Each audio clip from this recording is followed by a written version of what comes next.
This is Chicken Ball. Come at us, bro.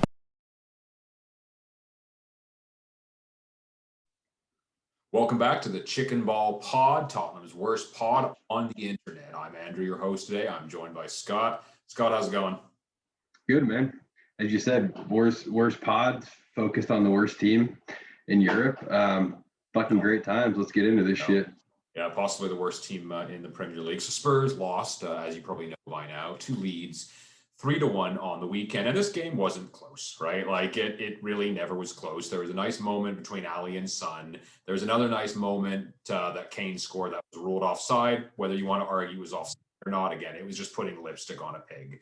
Nothing was good about this match other than a few, bright moments, up front. But there's a lot of places to start. Where I want to start, actually, though, and on two different points that we left off on last week that were predictive of this week. So one, you and Mort had both said that the real test after Ryan Mason came in was how is the team going to play a team like Leeds? Because when we played Sheffield the week before, Sheffield didn't have anybody outside their own box. Guys like Bale could take the ball from center untouched, basically into the box, whereas Leeds, despite the fact they've got a few flaws, they're going to press. And that's what they did. They pressed us hard. As usual, we can't keep the ball. So you look at a player like Son, who did get on the goal sheet, obviously, and Bale, they were basically ineffective the entire match. They barely had the ball because we had barely had the ball.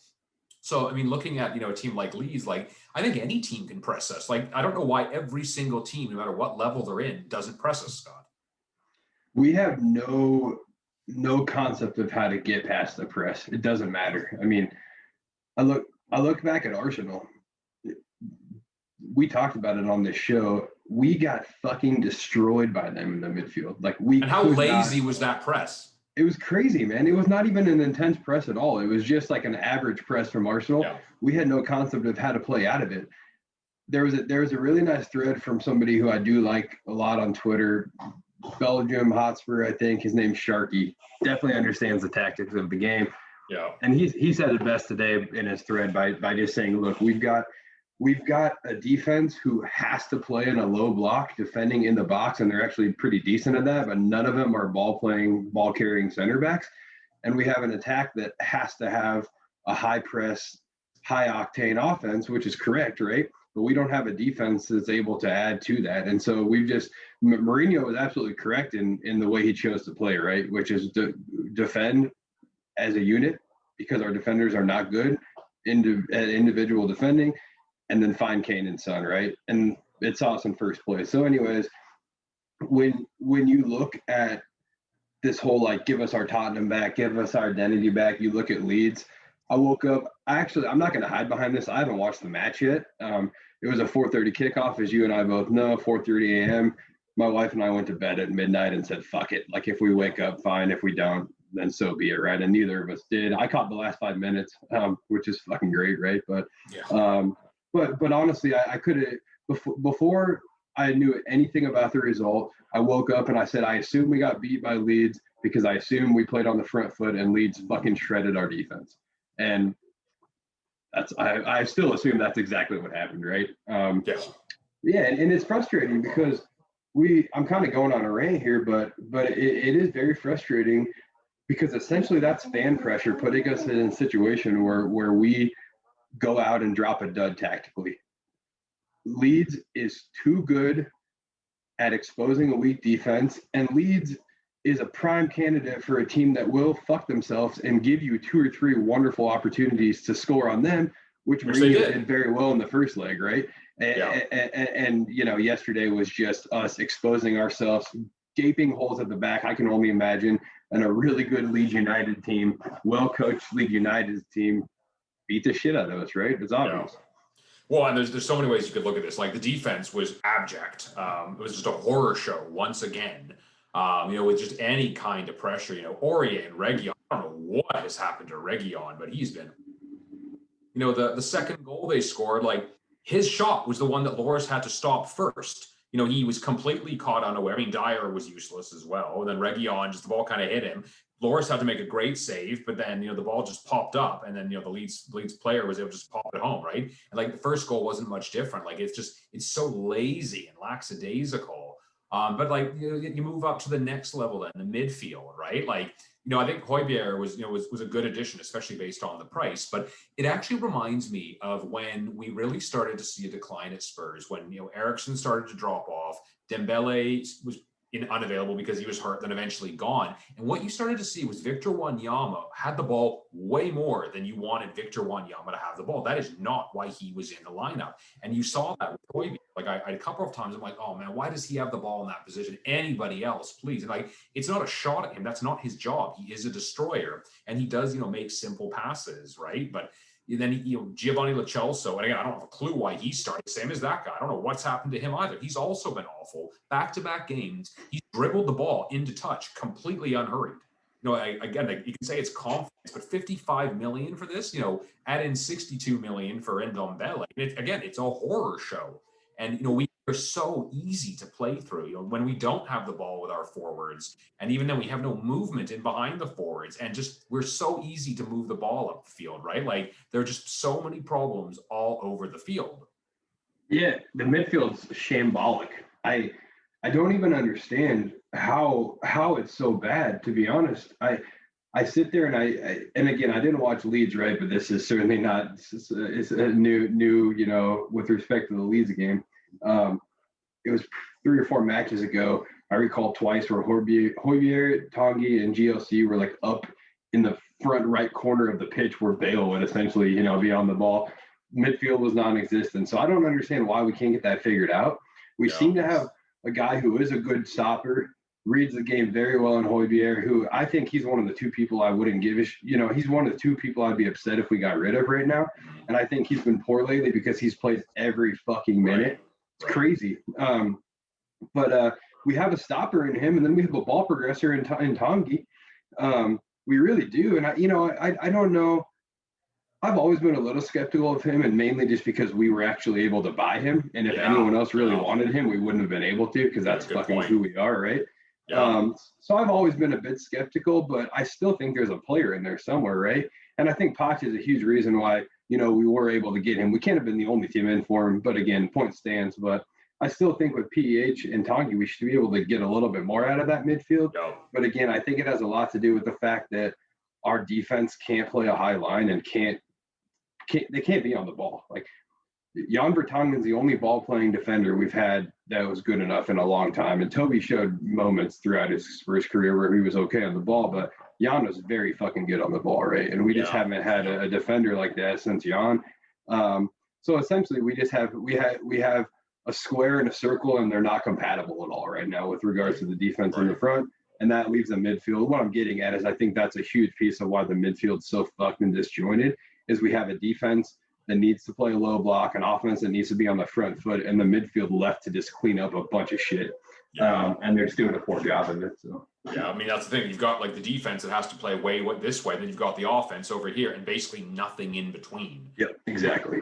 Coordination from one level to the next. And that's why you saw Mourinho hoofing the ball forward, because that's kind of all we had. And Kane would drop, and then once teams got wise to that, well, somebody follow Kane. Don't let him spray those passes out. And if Kane, then obviously somebody isn't up front, and we didn't have a holding player. So yeah, I mean, again, like there's so many areas of need. And then you look at the reason they have to play a low block, Alderweireld now in his 30s, he's definitely lost a step. There's no doubt about that. Dyer was never fast, but those guys can't play up around center because they're too slow. And again, a guy like Davinson Sanchez, who obviously is not my favorite player, although he had shown some improvement up until he stopped improving again. But he did obviously have the speed to recover. It was kind of his one, redeeming attribute. What was his athleticism? But again, like just you mentioned the players, so many of them at this point, they could leave. One thing I wanted to highlight was, if you had a chance to read, I don't know if you did, but the article that Alistair Gold wrote. I actually haven't read it yet, but I've grazed it enough to know what it was about. Yeah. Well, and the thing is, like I said when I retweeted it, like, man, even this dude has finally lost it on this team, because I remember calling him, like the dream killer, because we all get super excited that some players linked to Spurs, and he comes in, he's like, yeah, that's just simply not true, because he is close to the team, and he'll report on when he hears if something has legs. But for him, because usually he's a pretty chill personality, but the way he came out, he's like, the next boss has a big job on their hands, basically taking these lazy players who are just walking through games now. Yeah. it's so angering. And, we can even get to, how you're feeling on Enoch and Levy, because, certainly when we started the show years ago, nobody was anti-Enoch or anti-Levy, but it's hard now to argue that when you see two managers, one an up-and-comer who's Pochettino, then you had Mourinho, the serial winner, neither of them can do anything. So how is a new manager, regardless of it is, possibly going to fare any better with this group of players? Yeah, let's get into Enoch, because I have probably been the biggest proponent of Enoch on this show, dating back to East Ridge, USA, to the point where like sometimes I almost felt silly to the level I defended them, right? But I still stand by everything they've done off of the field and where they put us. We were not a European football team. I mean, we were a European football team, but we're not a team that qualified for Europe, right? For a long time. Shuban will tell you the sugar years were fucking rough, right? So Enoch has done a lot of good for this club. Yeah. But they need to shift their focus away from what's happening on the field, focus on what's happening off of it, swallow their egos and their pride, and fucking put somebody in place who understands what's happening in the sport of football a little bit better. Right. I think the Pochettino deal, he needed to be sacked. It was rough, man. It was heartbreaking, and I think both parties felt that way, Poch included, right? Bring Mourinho in. I think that was smart. I still will not. I'll never forgive him for sacking Mourinho a week before the Cup final. That will never ever be okay with me. And of course I'll forgive him, right? This is a fucking sports we're talking about here, but like that's just bullshit. It's just ridiculous, and it's par for the course for who we are as a club. We need that trophy. We're there. We have a man who might be the best player, the best manager when it comes to winning one football game. At the helm, we sack him for Ryan Mason, who I love Ryan Mason, man, but that fucks him over. That fucks the club over. It's just a really stupid decision. And so I think for that was probably the nail in the coffin for me, with regards to Enoch, where I said they can fuck off and I really don't care anymore. Like that decision, I'll never wrap my head around it. I think we've got to be very careful with this next hire. The first thing I'll say is the fans are going to have to accept that it's going to be a bitch of another 4 or 5 years in front of us. Like it really is. And I don't like that word bitch. I'm sorry, but it's just going to be a tough 4 or 5 years in front of us. It really is. We're going to have to be okay with probably not qualifying for the Champions League. At some point, Son and Kane are going to go. Kane needs to go, man. The poor fucking guy. Like he just needs to go for his own sake. But we've got to get a manager in who's okay with the fact that he's probably not going to get what he needs right away. It's going to be a process. We're going to have to shift a lot of guys out who no one wants to buy right now. And that's where I'm a little bit nervous. And I said off the air that I was just going to kind of bitch and moan for a half hour, but I'm genuinely scared for Tottenham, man, because we can't, there's no way we're going to shift any of these guys anywhere other than like Liga MX, MLS. Like, we can make, I mean it. Like, it sounds laughable, but like, look at what we had to do with Janssen. Like, finally, Monterey bought his ass, Well, and people saying, we'll get, 35 million for Harry Winks. Like, 35 million what? It's not exactly. It's not dollars. 15 max for Winks, in my opinion. Yeah. And he'll go somewhere in Spain where he'll do actually pretty well, in my opinion. But we are going to be faced with a situation where we can't sell guys that we need to sell. We don't have the funds to replace them. I'm a little bit worried that we are looking at a very Arsenal-like situation in front of us. That's the thing. You hit the nail right on the head. But like besides the trophies, which is a big besides, we basically followed in their footsteps of, I remember a good friend of mine who's a diehard Arsenal fan years ago, going back to like 2011 sort of thing, saying, well, the stadium's paid off now we're going to start, buying players. And it never happened. Yeah, they did add, an Alexis Sanchez here and there, or, Mesut Ozil. Those guys obviously were great players, but it never got Arsenal to where Arsenal thought they should be. Right. And now they're what are they in 10th place and just got kicked out of Europa to Juan Foyth and Etienne Capoue.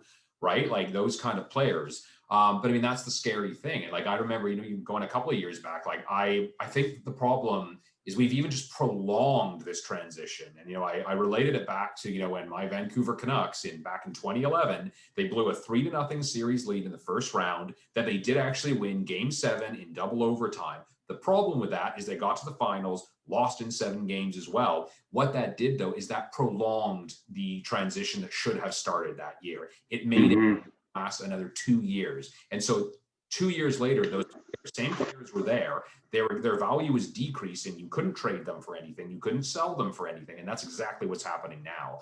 And Daniel Levy, unfortunately, is not like, the Liverpool ownership who allowed Klopp to clear guys out for a loss, right? Like, Daniel Levy is just not going to do that. And Andre Villas-Boas actually even, had a comment over the weekend as well. And you could tell, like, he had to be fairly careful with what he said, because I'm pretty sure all of these guys have, NDAs in their contracts and all that kind of stuff where they can't speak negatively about the club for a certain amount of time. But sure. It's like, the bond between him, Baldini, the old director of football, and Levy, it wasn't there after basically the first year, and he couldn't bring players in. And, they were looking at it like a business. Like, they look at the Super League and like that collapsed and died, right? Like, again, it's nothing new. We're not saying anything new that everybody doesn't know that, Daniel Levy is a businessman. And yes, he has built a stadium. Nobody saw COVID happening, but COVID made no difference. COVID is not going to make us better or worse, right? Mm-hmm. People say we have to make the Champions League, we have to make Europa, but do we? Because we're not spending money on those kind of players. We did start buying players like Ndombele and Lo Celso, 3 years too late. We did. And that I guess kind of goes back to Levy a little bit. On my other gripe with him is the managerial cycle that you and I have been around long enough to see and know well, right? They don't get support. Well, I'll say this: they all start hot. They don't get support when they could really benefit from it, push forward from some support, then they're sacked, right? It's just over and over and over. So I look at that, and I always was able to, again, put that to the side and say everything that's happening with this progression, especially under Pochettino, like, I can live with some of these things. We'll be okay. We've done this organically. I'm proud of that, blah, blah, blah. But we just failed too many times at key moments. And then we sacked Mourinho a week before our trophy was within our reach. Exactly. And that I don't see how this gets any better under ENIC. I also don't think they'll sell. So I think the immediate answer is to get a really good director of football in, get Levy out of the footballing business. I actually do think that's what's happening right now. And so as pessimistic as I'm coming off, I could feel a little bit better if we announce a good director of football. I don't even fucking care who the manager is at this point. Just get a director of football in. But I think that's the only way that ENIC is going to save themselves. This whole protest, which, talked me off the air about that whole deal or whatever, but that whole protest is going on the 15th, and we'll see how Levy and Co react to that. Probably nothing. Probably. But we'll see. So anyways, I'm going on the rant here, but I think ENIC has really fucked us and put us in a position where we might not recover from this for a while. Part of me also wonders if we should just prefer to not have European football at all next season. I don't even think we deserve it. We're not good enough to compete in either European competition at all. I mean, we were knocked out to Zagreb this year, which people are going to cite Mourinho when I say that, but it's because our players are fucking dog shit. Yeah, exactly. So yeah, I don't know. It's going to be a rough one, man, but we'll have chicken ball and some fucking beers and whatever. We'll figure it out. It's basically all we got. But I mean, again, people want to say that you can't just look backwards, but you do look backwards because you see the trajectory that we were on. You can go back to 2011 before Bale left, and the team: Luka Modric, Van der Vaart, Jermaine Defoe. Obviously Bale, amongst other good Peter Crouch, good supportive players. Like the management then needed one or two other players to push them over the top. We were going to win the league back then, but to get into Champions League regularly and make a dent, like that was the goal. And then we sold Bale. Wasted all of that money clearly, on anybody not named Eriksson. That was a complete clusterfuck. That's why people are so afraid of selling Kane. Like, fine, let's get 150 million for Kane. What are we possibly going to do with it? How should we spend it then, right? Like all that sort of stuff. And then you look at Liverpool. Lost the Europa League final, lost the Champions League final, and their owners stepped up. They had a gaping hole in goal, gaping hole in central defense. They go out and break the transfer record in both those positions. And I don't think anybody is asking Spurs to break the world transfer records in certain positions, but just how many times have we watched guys like Jack Grealish and other players like that who were absolutely in the realm of possibility, who would have come to Spurs, right? We know what we are. We're not Manchester City, but you look at the way that football works now, and even looking at Liverpool, like, I was talking to a couple of good friends of mine who are both Liverpool fans, and I said, like, do you agree that Liverpool have now peaked? And they said, yes, they are now on the downward trajectory because they're not going to spend money like Manchester City does every single season, right? Like, the owners have to think, like, we gave you a Premier League and a Champions League title. Like, I think you should be satisfied for a little while. Whereas, like the oil money teams will continue to spend, and you can't keep up with teams like that, right? Like, you can't keep up with teams who are going to refresh like that every single year. But Spurs have never done that. And again, like the Ndombele and Lo Celso buys do seem panic buys, who are, good players, but we paid well over the top for them. I think you made the great point. Like, why was nobody else in for these guys, right? Like, what made us so smart, to buy players like this? Because right now they're not looking so smart. So no, I mean, I'm interested to see the protest as well. What impact that's going to have, because it's hard to say any. I mean, that's kind of why I've never really been Levy out, because he's not going anywhere, right? Like, how do you get a guy North American sports where the GM gets fired and you start over and there's hope, right? These 10 years are palatable. Yeah, I'm sitting here thinking about all of this as you're talking, real time. Like you mentioned, Liverpool got their 2 titles. They're going to fall off for a while, right? Spurs ain't going to be back for a while. Arsenal ain't going to be back for a while. The only way to get back quickly is with massive influxes of cash. Like Kane, let's say we get 200 million for Kane. We can probably buy 3 players that are quality enough for what we need with that, maybe 2. And one of them's got to be a striker to replace Kane. What the fuck does that look like? Yeah. I don't even know how we rebuild even by selling Kane. And that's why I'm so worried right now. Like, I just think we're in for a long haul of some shit on the field. And my problem, why I bring up the whole, like, the only way back is massive influx of cash, is like one place where you don't have one avenue back to the top being massive influxes of cash, and that's the United States sports systems, right? And I think some of what the European Super League was trying to accomplish was maybe a little more parity at the top. I don't think that was their incentive, right, or their drive behind the decision, but I think one of the results that would have come from that is parity at the top.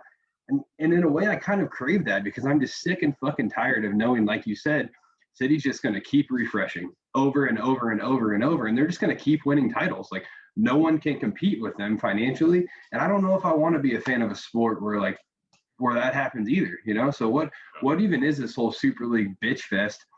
I use that word again. I don't like this whole fucking just situation, man, with the Super League. What even is it? Because it's already happening with PSG and City. So yeah, I don't know. Yeah, no, you're exactly right. For the next foreseeable future, and again, I think most fans agree with this, it's going to be City, United, Chelsea, and everybody else playing for 4th. And so, that obviously is a team like Liverpool, or a team who can creep up like an Everton, or like, again, even a Spurs, but like that kind of thing, right? Like, everybody else is playing for 4th because those 3 other teams are going to be spending godlike money every single season. Yeah, 100%. And I almost said Leicester being one that could pip up, but Leicester's actually doing some shit. Yeah, fair point. Leicester as well. Money. Yeah, they're smart. Like, and their recruitment has been phenomenal.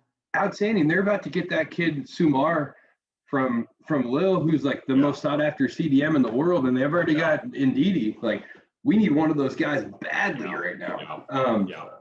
But they're going to go to Leicester without doubt. Who the fuck would come to Spurs right now, to be honest? Totally. But we don't even have a manager. Like, I remember thinking, a couple of years ago, why would Kane go to United? They're a dumpster fire. I mean, again, how things change very quickly. But like West Ham is now considerably better than Spurs. Like, they don't have a Son or a Kane, but everybody else is just as good, or at least just as effective, and knows their role. Yeah, it's again, man, it's rough for us right now. There's no incentive to come to Spurs. We had a shit ton of it in a guy named Jose Mourinho, and we fucking got rid of that. And that was literally only incentive to come to Spurs was Mourinho. That was it. Yeah. That's how we got Bergwijn in. That's how we got Højbjerg in. That's how we got Bale to come back on loan. That's how we got Reguilon here. The whole world wanted Reguilon. He came to play for Mourinho, Yeah. So I don't know, man. We're just stupid, and we're in trouble. Yeah. Well, again, like we said before, like, it genuinely seems there is no football plan. Like, clearly, Levy built the stadium, which was an immense project. Again, you can't blame anybody for COVID. Nobody saw COVID coming and how that was going to impact. But, take COVID out of the equation. Like, again, we still weren't good. Like we still had fired Pochettino, and again, hindsight being 2020. And I agree. Like it was time to go for everybody. Like the relationship had soured, even though I now know like it was not his fault, right? Because we all assumed another manager would get more out of this group of players, and that obviously did not happen. I mean, temporarily, very temporarily for Mourinho, and really that was kind of dumb luck. If we went back to look at other shows. Well, we probably should have been scored on a couple times. Well, we got lucky that Kane and Son are Kane and Son because nobody else was going to do that. So, and when that luck wore out, which obviously it did, because like Saturday's game was a perfect example of Son, great goal, great link up with Ali. Kane goal probably should have counted, but it is what it is. 2 goals there, but that was it. The rest of the game was awful. Like, I don't think we came close to scoring again in the second half. Like, we never looked good. And again, we haven't looked good. Like, I don't care if we sit back and win 1-0, but we don't have the defense for it. We don't have the midfield for it.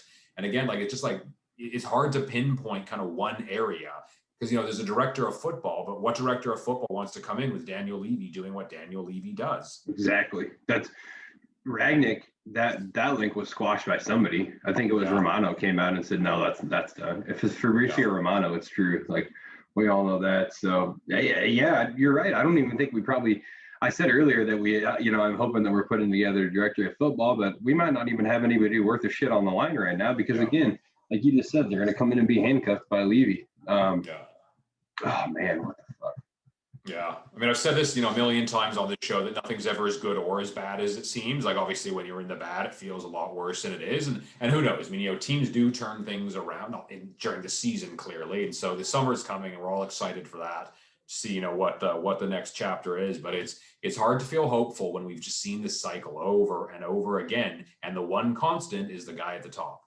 Yep. And again, that's where I say I think we need to buckle in for a rough summer, right? And one that doesn't keep the fans quiet. That's for sure. And then again, next year, I think we find ourselves in a situation where we don't have much of a differentiation in the current squad, and we'll fight on. But yeah, it's all at the top, and until something changes at the top, it's never going to get better. And I think the best thing we can do as fans is taper our expectations a bit until we see changes at the top. Yeah, exactly. Well, I mean, I think we want to get out of here before more comes. Perverts the show, but I don't think there's any better answer than I think we should become an MLS team and try to make the playoffs and go on a run. 1000%, man. I'm glad you brought that up because that is a very viable way for us to get a new squad. We fold our Premier League interests. We register as a Major League Soccer club. We get a draft. And we just pick whoever we want to come be at Spurs, and it's all fucking better. No more Man City. You might get dead last one year and win the league the next year. So let's fucking go, man. Come on, Major League Soccer. Well, and there's no major league team in Ottawa right now, Canada's capital, right? So I mean, there's an opportunity. I mean, we'd have access to all the Canadian talent. Not guys like like Kyle Larin or Alfonso Davies. The guys who are already playing in real leagues. But we'd have all the rest of them. That's all we can ask for at this point. I know we have the Canadian, Super League or whatever it is, and is that what it's called? The Canadian. The Canadian. Oh God. CSL, I think. CSL or something like that. Yeah. So that's fine, man. CSL. We can even probably get some guys from like NFL and CFL, some kickers or some shit to come play for us, sell some tickets. So there's a lot we can do. We just need to be creative. But I think so. Yeah, Russell Tybert plays the Whitecaps, can play left back, left wing. You name it.